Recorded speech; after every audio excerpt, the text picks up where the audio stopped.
The Crithian Empire had controlled the Outer Rim for 300 years and nobody dared to challenge them. Their ships were massive and their weapons could turn entire planets into dust. When they found the human colony on New Terra, they expected another easy victory like all the others before it. Commander Jake Morrison was checking supply manifests on his transport ship when the alarms started screaming. He ran to the bridge and saw something that made his blood freeze. 30 Crithian warships had just appeared in orbit around New Terra. The colony below had 50,000 people living peaceful lives. They were farmers and engineers and teachers who had traveled from Earth to build something new on this distant world. Jake had served 20 years in Earth's Navy before he retired to work in the colonies. He knew what warships looked like when they were preparing to attack. The Crithian vessels were charging their weapons and moving into firing positions. He grabbed the communications console and tried to hail the lead ship. Maybe there was some mistake, or maybe they wanted to negotiate or demand something. The Crithians did not answer his call. Instead, they opened fire on the colony without any warning at all. Jake watched in horror as bright beams of energy struck the settlements below. The town of New Haven disappeared in a flash of light. 3,000 people lived there, and now there was just a smoking crater where their homes had been. The school in Riverside exploded next, and then the hospital in Greenfield. The Crithians were not attacking military targets because there were no military targets on New Terra. They were simply killing everyone they could find. Jake started screaming orders to his crew. They had to get down to the surface and save whoever they could. His transport ship was never meant for combat, but it could carry people, and that was what mattered now. They dove through the atmosphere while Crithian fighters buzzed past them.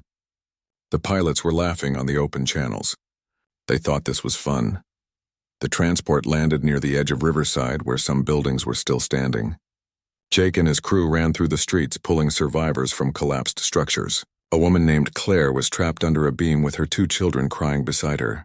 They got her free and carried her to the ship. An old man named Henry refused to leave without his dog. They found the dog and brought them both. Everywhere Jake looked, he saw bodies and fire and destruction. The Crithians were landing ground troops now.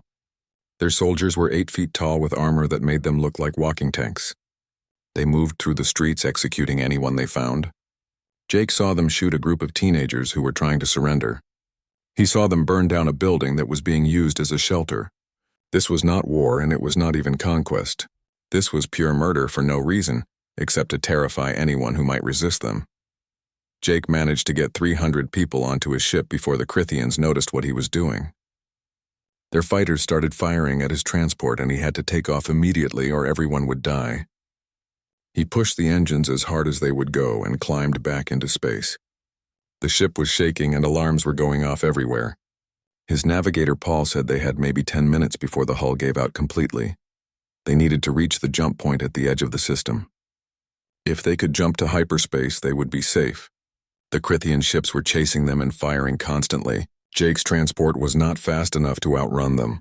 He knew they were going to die, but he kept flying anyway because that was all he could do. Then something unexpected happened.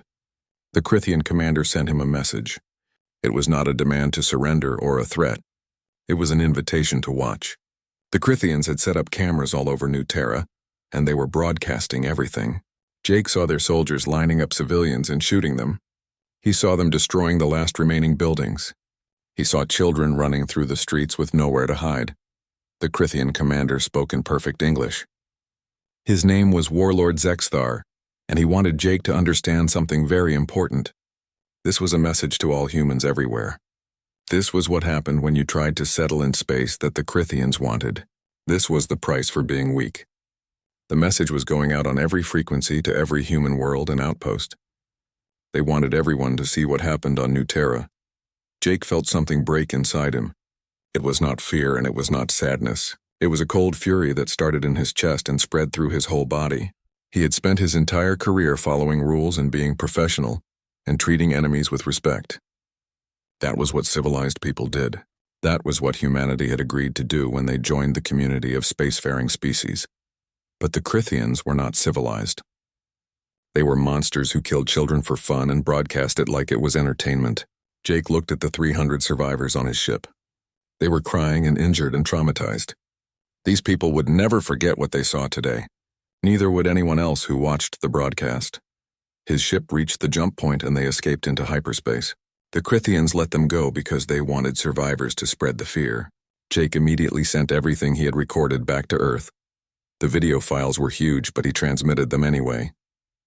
Every second of footage from the attack and the massacre. Every word the Crithians had said. Every image of what they had done to innocent people. He sat in his command chair and watched the survivors trying to comfort each other. Claire was holding her children and telling them they were safe now. Henry was petting his dog and staring at nothing. A young man named Chris was bandaging wounds with supplies from the medical kit. They were doing their best to cope with something that nobody should ever have to experience. Jake knew that Earth would receive his transmission in about 6 hours. He knew that people would watch the footage and see what the Crithians had done. He knew that politicians would meet and discuss options and debate the proper response. But he also knew something else. He knew that humanity had been holding back since they reached the stars. They had been trying to fit in and be diplomatic and follow all the rules that older species expected them to follow. The Crithians had just made the biggest mistake any species could make. They had given humanity a reason to stop being nice.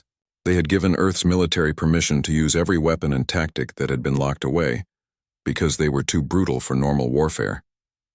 They had reminded humans why their ancestors had almost destroyed their own planet a dozen times, before finally learning to control their violent nature. Jake Morrison smiled, but there was no humor in it. The Crithians thought they were teaching humanity a lesson about power. What they actually did was wake up something that every human carried deep inside, that ancient savage part that knew how to survive by being more vicious than anything else in the darkness.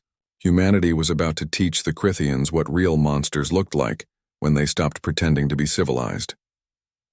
Admiral Lisa Grant stood in the war room deep beneath Geneva and watched the footage from New Terra for the 5th time. She had seen terrible things during her 30 years of military service, but nothing compared to what the Crithians had done. Around the conference table sat representatives from every major nation on Earth. The room was silent except for the sound of the video playing on the massive screen. The footage showed Crithian soldiers executing civilians in the streets. It showed children running from burning buildings. It showed an entire colony being wiped out for no reason except to send a message. When the video ended, nobody spoke for a long moment. They all understood what this meant. General Marcus Cole was the first to break the silence. He was an old soldier who had fought in 3 different wars before humanity reached the stars. His voice was quiet, but everyone heard him clearly. The Crithians think we are soft because we have been playing nice for 30 years. They think humans are just another peaceful species that will roll over when threatened. Lisa nodded slowly and looked around the table.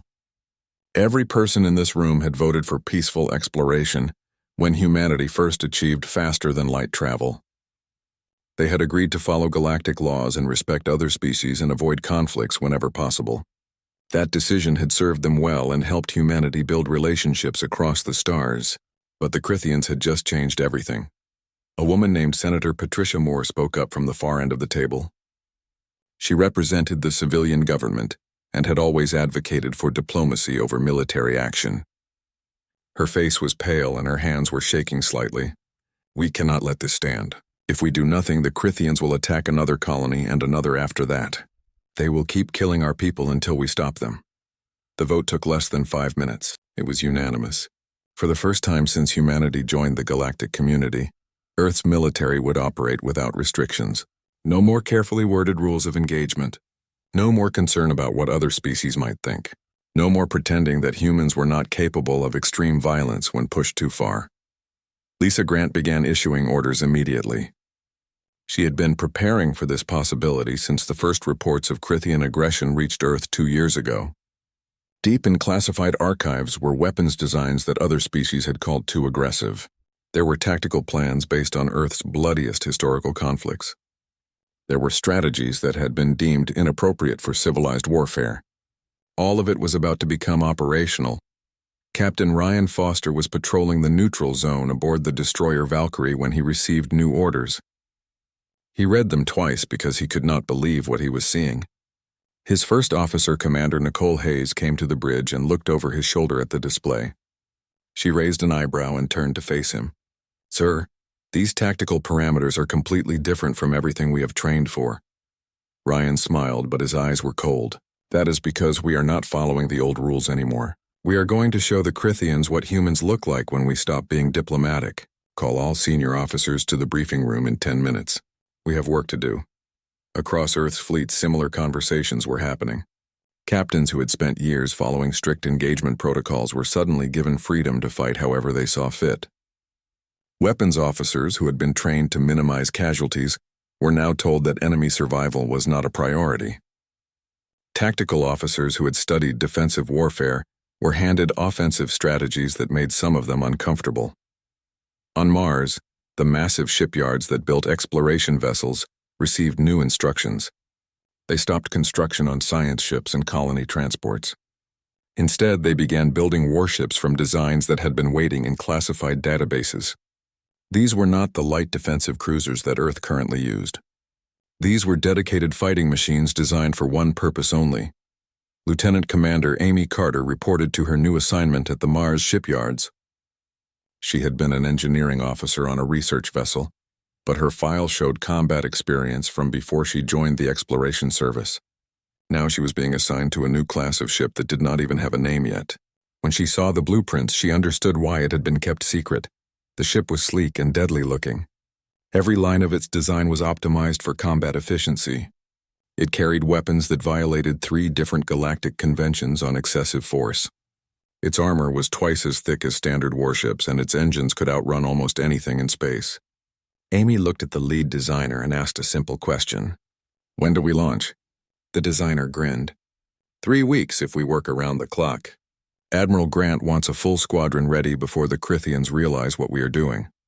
Back on Earth, the military academies began teaching classes that had been removed from the curriculum 30 years ago. Young officers learned about total war and unconventional tactics. They studied human conflicts from throughout history and analyzed what made them so brutal and effective.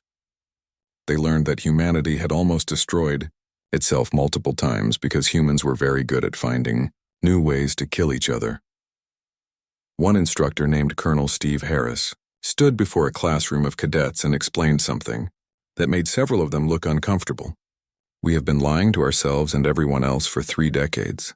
We pretended that we evolved beyond our violent nature. We told other species that humans were peaceful explorers who valued all life. But the truth is that we just chose to suppress our natural instincts because we wanted to fit in with galactic society." He pulled up images from Earth's history, ancient battles and modern wars, weapons that ranged from simple clubs to nuclear bombs, strategies that had killed millions and tactics that had broken entire civilizations. This is what we really are when we stop holding back. This is what the Crithians are about to face. Admiral Lisa Grant met with her top commanders in a secure facility outside Geneva. They had been working for 72 hours straight, planning the response to New Terra. The Crithians expected humans to complain to the Galactic Council, or maybe launch a limited retaliation. They had no idea what was actually coming. General Marcus Cole spread tactical displays across the conference table. He had identified 17 Crithian military installations within striking range of human space. He had mapped their patrol routes and supply lines. He had analyzed their weapons and tactics and found weaknesses that could be exploited. Now he needed approval to act on that information. Lisa looked at each person in the room. These were the best military minds humanity had produced. They understood what total war meant and what it would cost. They also understood that if humanity did not respond with overwhelming force, the Crithians would never stop attacking human colonies. She gave a simple order. Show them no mercy. Hit them hard and fast. Make them regret ever hearing the word human. Use every weapon we have and every tactic you can think of. The Crithians wanted to see us get vicious. Let us give them exactly what they asked for. Commander Nicole Hayes sat in her quarters aboard the Valkyrie and read through the new tactical manual that had just been distributed to all fleet vessels. It contained strategies that made her stomach turn, weapons that caused maximum suffering, tactics designed to break enemy morale through fear. This was not the kind of warfare she had signed up for when she joined Earth's Navy. But then she thought about the children on New Terra. She thought about the civilians who had been executed in the streets. She thought about how the Crithians had broadcast the massacre like it was entertainment. Her disgust at the brutal tactics faded and was replaced by cold determination. She went to the bridge and found Captain Ryan Foster staring out at the stars. He did not turn around when she entered. "Do you think we are doing the right thing?" she asked quietly. Ryan was silent for a moment before answering. The Crithians made this choice when they attacked New Terra. They decided that humans were acceptable targets for genocide. Now they get to learn what happens when you push a species that spent thousands of years perfecting the art of warfare. We are not the bad guys here. We are just finally showing them who we really are. Nicole nodded and took her station. The Valkyrie would be the first ship to engage Crithian forces under the new rules of engagement. In 72 hours, they would arrive at Sector 7, where a Crithian patrol fleet operated. That fleet had no idea that everything was about to change. Across human space, the transformation continued. Peaceful exploration vessels were recalled and refitted with weapons. Defensive installations became offensive platforms. Soldiers who had been trained for peacekeeping operations learned how to conduct raids and ambushes. Humanity was remembering how to be what it had been for most of its history, a species that survived by being more dangerous than anything else around it. The Crithians had wanted to teach humans a lesson about power. Instead, they had given humanity exactly what the most aggressive members of their military had been wanting for years: permission to stop pretending and start fighting for real. The galaxy was about to learn something important about humans. They were peaceful by choice and not by nature. Take away that choice and you got something much worse than any Crithian warlord could imagine. The Crithian fleet patrolling Sector 7 detected the incoming human ships 3 hours before they would reach weapons range. Warlord Krathnor sat on the bridge of his flagship and watched the tactical display with amusement. 12 human vessels were approaching his battle group of 43 Crithian warships. He had heard about the incident at New Terra and expected some kind of retaliation, but this seemed almost insulting. His tactical officer reported that the human ships were maintaining a direct approach vector with no attempt at stealth or evasive maneuvers. They were coming straight at the Crithian fleet like they had nothing to fear. Krathnor laughed and ordered his communications officer to start recording. This battle would be broadcast across Crithian space as another lesson about what happened to species that challenged their empire. Lieutenant Commander Amy Carter sat in the Combat Information Center of the stealth frigate Shadow and monitored the Crithian fleet through passive sensors. Her ship was one of 12 vessels in the task force, and every captain knew exactly what they had to do. The plan was simple and brutal, and completely unlike anything humans had done before in space combat. Captain Ryan Foster commanded the operation from the bridge of the Valkyrie. He studied the tactical display and watched the Crithians maintaining their standard formation. They were confident and predictable, because they had won every battle they fought for 300 years. That confidence was about to get them all killed. Ryan opened a channel to all ships in his task force. Remember what they did to New Terra. Remember the children. Remember that these creatures think we are weak. Show them what humans do when we stop playing nice. Execute Protocol Savage on my mark. The human ships suddenly accelerated to maximum speed while launching every missile they carried. 300 missiles streaked toward the Crithian formation. The Crithians were surprised by the aggressive move but not worried. They had point defense systems that could handle missile swarms. They had shields that could absorb the damage. They had armor thick enough to survive anything humans could throw at them. Warlord Krathnor watched the missiles approaching and smiled. The humans were desperate and stupid. They were wasting all their ammunition in one attack. After this failed, they would be defenseless and easy to destroy. He gave orders to activate all defensive systems and prepare to return fire once the missile attack was defeated. The missiles reached maximum point defense range and the Crithian ships opened fire with thousands of laser cannons. They began shooting down missiles with practiced efficiency. Then something happened that no Crithian had ever seen before. The missiles exploded, but not from being hit by defensive fire. They detonated deliberately at the exact range where they would be most effective. Each missile released thousands of tiny metal pellets moving at a significant fraction of light speed. The Crithian point defense systems were designed to track and destroy large missiles, but they could not target thousands of small projectiles. The pellets hit the Crithian fleet like a storm of bullets that could penetrate starship armor. 20 Crithian ships disappeared from the tactical display in the first 90 seconds. Their hulls were shredded by the kinetic swarm. Atmosphere vented into space. Reactors exploded. Entire crews died before they understood what had hit them. The survivors broke formation and scattered according to their standard tactical doctrine. This was exactly what Ryan Foster had predicted they would do. The human ship split into 3 groups, and each group targeted isolated Crithian vessels. Commander Nicole Hayes watched her weapons officer work with cold efficiency. The Valkyrie closed to point-blank range with a Crithian cruiser that was trying to rebuild its shields. They did not demand surrender. They did not give the enemy time to evacuate. They simply opened fire with everything they had. Nicole gave specific targeting orders that made her feel sick, but she gave them anyway. Target their life support systems first. Make sure they cannot breathe. Then target their engines so they cannot escape. Then let them drift in space while they die slowly. She wanted the Crithians to suffer the way the colonists on New Terra had suffered. Lieutenant Commander Amy Carter commanded the Shadow through a series of high-speed attack runs. Her frigate was smaller and faster than most ships in the fleet. She used that advantage to get close to Crithian vessels and fire at their weakest points. Her crew worked like a machine with no wasted movements and no hesitation. One Crithian destroyer tried to ram the Shadow in a desperate attempt to take at least one human ship with it. Amy saw it coming and ordered a maneuver that should have been impossible for a ship that size. The Shadow rolled and twisted and fired its engines in a pattern that made several crew members sick. They avoided the collision by less than 50 meters, and then put 3 missiles into the destroyer's engine room. Warlord Crathnor realized too late that his fleet was being destroyed. These humans did not fight like any civilized species. They used tactics that were designed to maximize casualties and create fear. They showed no mercy and gave no quarter. They attacked damaged ships instead of moving to new targets.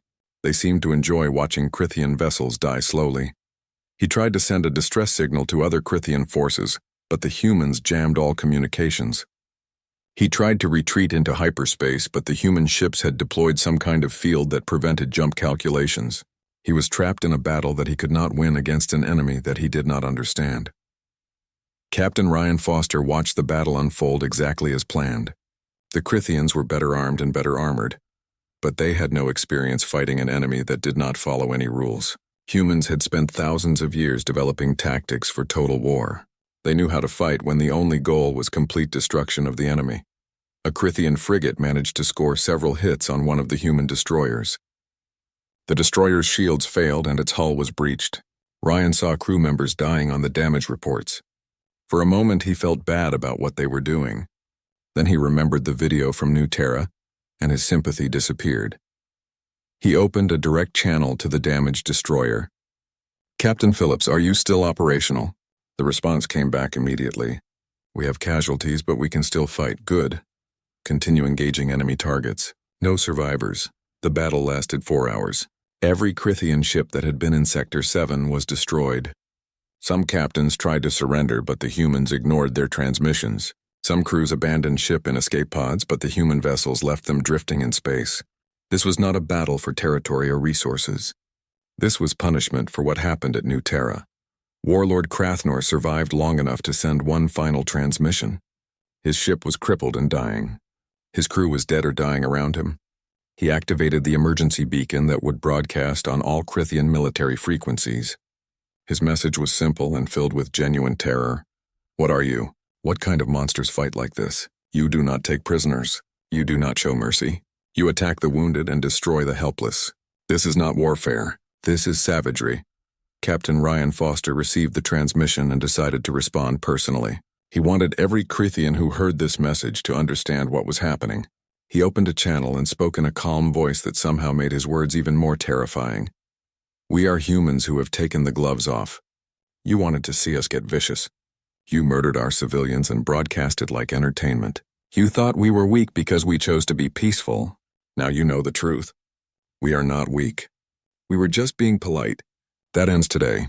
Every Crithian military vessel we find will be destroyed. Every Crithian soldier who threatened humans will die. You started this war. We are going to finish it." He closed the channel and gave the order to destroy Warlord Crathnor's flagship. The Crithian ship exploded in a ball of fire that was visible for millions of kilometers. It was a message that would reach every corner of the galaxy eventually. Commander Nicole Hayes stood on the bridge of the Valkyrie and looked at the debris field that had been 43 Crithian warships. They had won a complete victory with minimal casualties. The human task force had performed perfectly. But she did not feel like celebrating. She felt dirty and tired and old. Captain Ryan Foster saw the expression on her face and understood. This is what war really looks like when you stop worrying about being civilized. This is what humans are capable of when you push us past the point where we care about rules and conventions. The Crithians wanted to fight. Now they know what that means. The human ships regrouped and began the journey back to friendly space. They left the battlefield exactly as it was. They did not recover bodies or salvage equipment. They wanted anyone who came to investigate to see the complete destruction. They wanted the message to be clear. Lieutenant Commander Amy Carter sat in her quarters and wrote a report about the battle. She described every tactic they used and every decision she made. She did not try to justify any of it. The facts spoke for themselves. The Crithians had attacked New Terra without mercy. Humanity had responded without mercy. That was the new reality. News of the Sector 7 battle spread through both human and Crithian space within hours. The reaction from other species was shock and fear. Humans had always been considered peaceful and reasonable. Now News of the Sector 7 massacre reached the Crithian homeworld within a day. Warlord Zexthar called an emergency meeting of the Empire's highest military commanders. The council chamber was filled with angry voices as various admirals and generals demanded explanations. How had 43 warships been destroyed by 12 human vessels? How had the mighty Crithian Empire suffered such a humiliating defeat?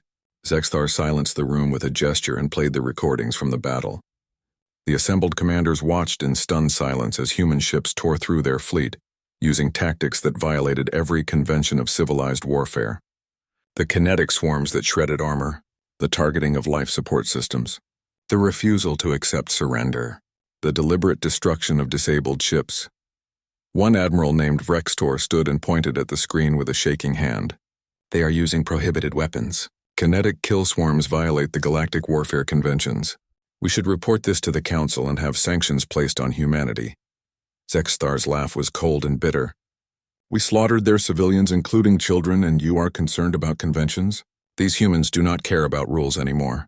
We showed them that the galaxy respects power and brutality.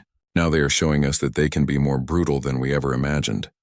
The Council argued for hours about the proper response. Some wanted to negotiate and try to end the conflict before it escalated further. Others demanded immediate retaliation to restore Crithian honor. Zexthar listened to all of them and then made his decision. The Empire would assemble the largest war fleet in its history and attack Earth itself. They would strike at the human homeworld and force a surrender that would restore their reputation. 200 Crithian warships gathered at the rally point over the next 2 weeks. 6 massive dreadnoughts that had not seen combat in 50 years were pulled out of reserve fleets. Thousands of troops prepared for ground invasion. The plan was simple and overwhelming. They would jump into Earth's solar system, destroy any defensive forces, and park their fleet in orbit until humanity surrendered unconditionally. On Earth, Admiral Lisa Grant coordinated the defense preparations with her usual efficiency. She knew the Crithians would come for revenge, and she knew they would bring everything they had. Orbital weapons platforms were activated and positioned around Earth and the Moon. Minefields were deployed at strategic points throughout the solar system. Civilian evacuation plans were updated and tested. But Lisa also had another plan that relied on something the Crithians did not understand about humans. They thought overwhelming force would guarantee victory. They did not realize that humans had spent their entire history learning how to beat larger and stronger opponents. The key was not matching the enemy's strength but exploiting their weaknesses. Captain Jake Morrison stood on the bridge of his new ship and tried to get used to the controls. The Reaper was built using technology reverse-engineered from destroyed Crithian vessels and improved with human innovation. It looked dangerous because that was exactly what it was designed to be. Every line and curve was optimized for combat efficiency. Lieutenant Dan Wright sat at the helm station running system checks. He was young and had scored perfect marks in every simulation at the Academy. Now he would find out if simulations prepared anyone for real combat. He looked back at Jake and asked a question that had been bothering him since they launched. "Sir, do you think we can win against 200 enemy ships?" Jake smiled, and it was not a friendly expression. "We are not trying to win in the traditional sense. We are trying to make them regret ever coming here. There is a difference." The Crithian fleet arrived in Earth's solar system exactly on schedule.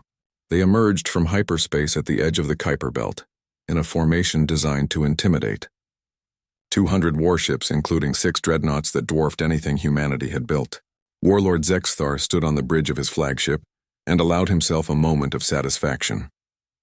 No species could stand against this much firepower. He broadcast his demands on all frequencies. Humanity would surrender immediately. All military vessels would be dismantled. Earth would submit to Crithian authority and pay reparations for the Sector 7 incident. He gave them 12 hours to comply, or his fleet would reduce Earth's orbital installations to rubble and then begin attacking population centers. Admiral Lisa. Grant received the transmission and laughed out loud. Her staff looked at her in confusion until she played her response. It was only 2 words, but they carried a weight that made everyone in the room smile. Come closer. The Crithian fleet began advancing toward Earth with confidence.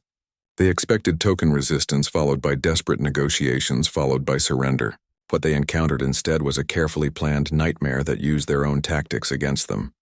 The first mine they hit seemed like a normal explosive device. It detonated and damaged the shields of a Crithian cruiser.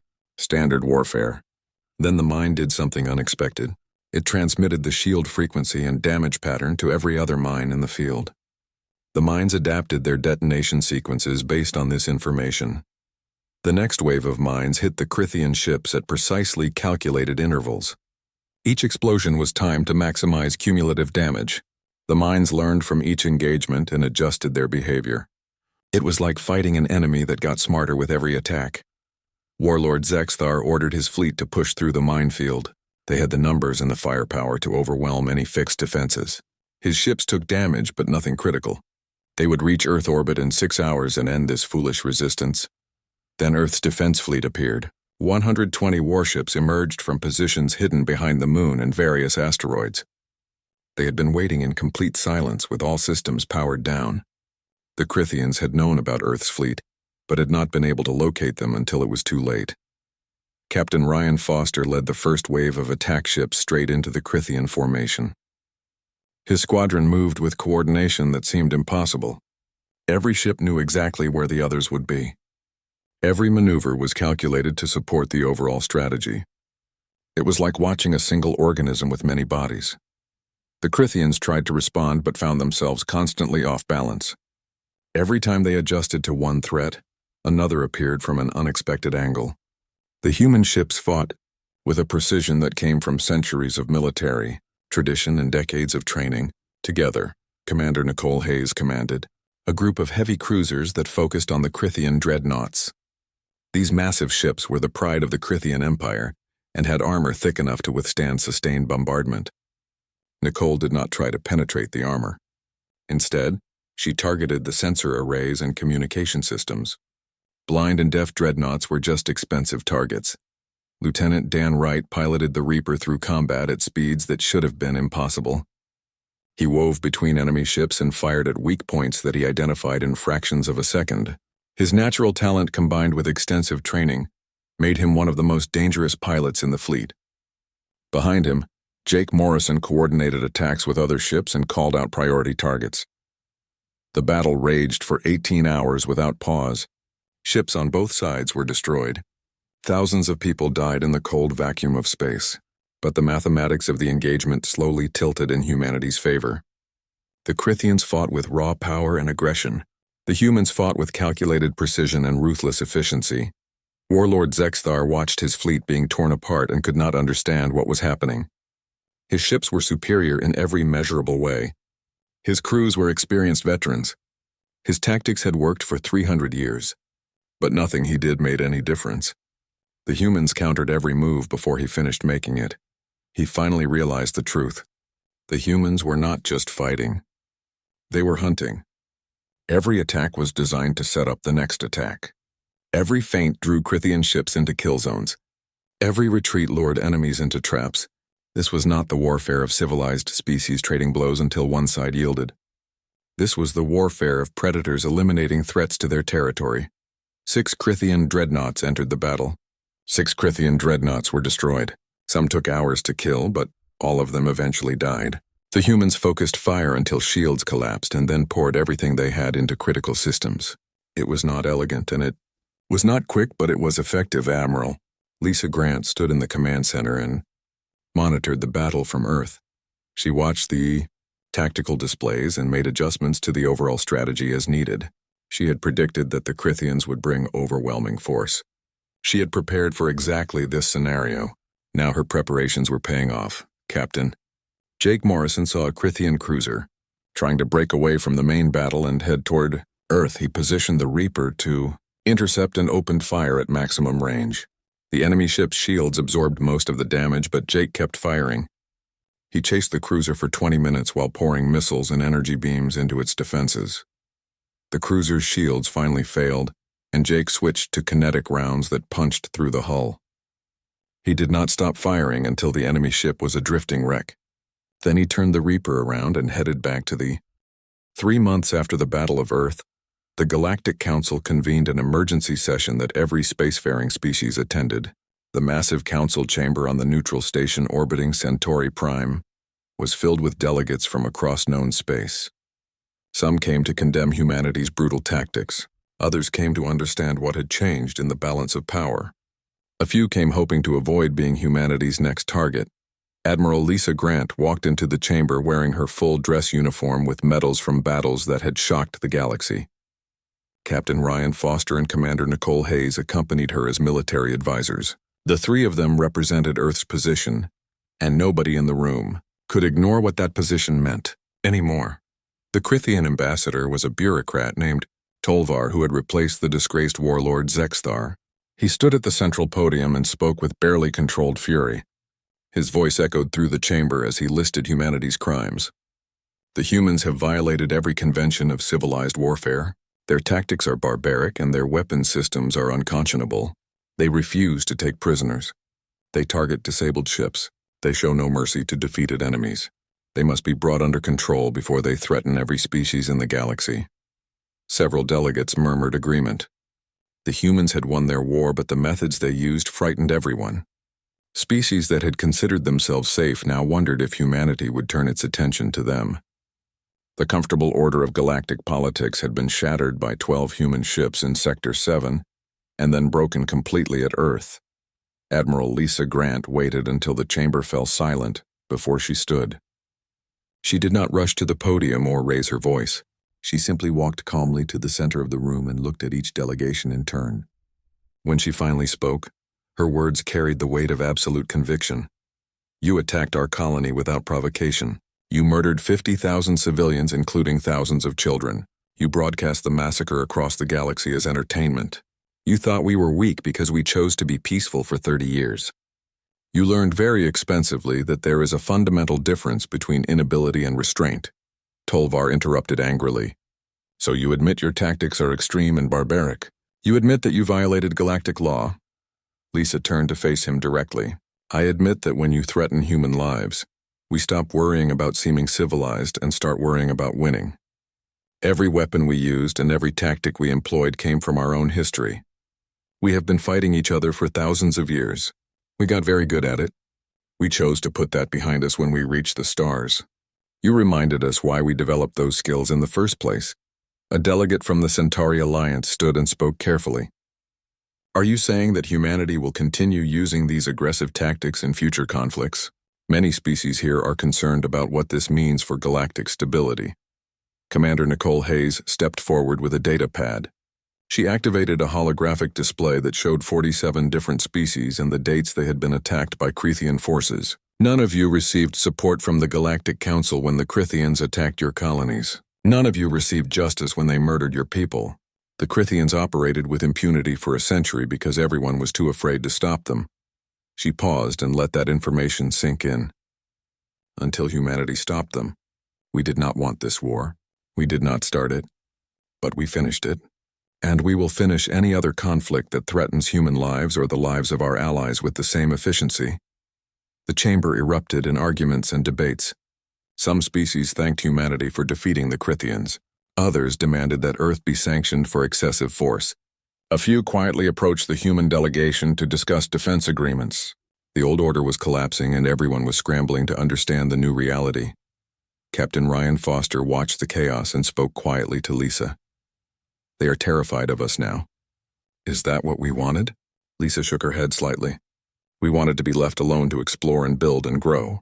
The Crithians took that option away when they attacked New Terra. Now we have something different. We have respect backed by fear. It is not ideal, but it will keep our people safe. The Galactic Council debated for 3 days before reaching any conclusions. In the end, they could not agree on sanctions against humanity because too many species secretly approved of what Earth had done. The Crethean Empire had been a threat to everyone, and humanity had eliminated that threat. The methods were disturbing, but the results were undeniable. The final resolution acknowledged that humanity had responded to an unprovoked attack with appropriate force. It also established new protocols for conflicts involving civilian populations. The Cretheans were required to surrender 60% of their military and pay reparations to New Terra survivors. Warlord Zexthar and other commanders responsible for the massacre would face war crimes tribunals. Tolvar signed the surrender documents with shaking hands. His empire had ruled the Outer Rim for 300 years, and now it was reduced to a shadow of its former power. All because they had underestimated one species and attacked the wrong colony. On Earth, victory celebrations were more subdued than expected. People understood that humanity had won a war, but the cost of that victory weighed heavily. Captain Jake Morrison stood at the memorial for New Terra and looked at the names carved into black stone. 50,000 people who had died simply because they wanted to build a new life on a frontier world. A young woman named Claire approached him with her 2 children. She was one of the survivors he had rescued. She placed flowers at the base of the memorial and then turned to face him. "Thank you for saving us. Thank you for making them pay for what they did." Jake nodded but could not find words. He had helped rescue 300 people and then helped destroy hundreds of Crethean ships. He had done his duty and followed his orders. But he could not forget the images from New Terra or the faces of enemy soldiers as their ships died in the cold of space. Lieutenant Dan Wright received a promotion and a medal for his actions during the Battle of Earth. He was now considered one of the best pilots in the fleet, but when reporters asked him about the war, he gave simple answers and avoided details. He did not want to talk about the Crethean ships he had destroyed or the crews he had killed. He just wanted people to remember why the war had started in the first place. Admiral Lisa Grant gave her final briefing to Earth's military leadership 6 months after the war ended. She reviewed the strategic situation and the new political reality. Humanity was now recognized as a major military power. Several species had requested defense agreements. The Crethean threat had been neutralized. By every objective measure, Earth had achieved a decisive victory. But Lisa also warned about the future. "We proved that we can unleash terrible violence when necessary. The galaxy knows what we are capable of now. We must be very careful about how we use that reputation. We cannot become the thing we defeated. We cannot let our ability to wage war define who we are as a species." General Marcus Cole agreed but added his own perspective. "At the same time, we cannot go back to pretending we are harmless. Other species will test us. They will probe our defenses and look for weaknesses. We need to maintain our military readiness while also demonstrating that we prefer peaceful solutions." Earth's shipyards gradually shifted back to building exploration vessels and colony transports. The warships remained in service as a visible deterrent. The tactics and weapons that had shocked the galaxy were carefully documented and stored in classified archives. Humanity was returning to its role as a diplomatic and cooperative member of the galactic community. But everyone knew the truth. Now Commander Nicole Hayes took command of a new ship, assigned to patrol the frontier regions. Her orders were to protect human colonies and render assistance to any species that requested help. She understood that Earth was trying to rebuild its reputation as a force for stability, rather than destruction. It would take time, but it was necessary work. 3 years after the war ended, Admiral Lisa Grant retired from active service.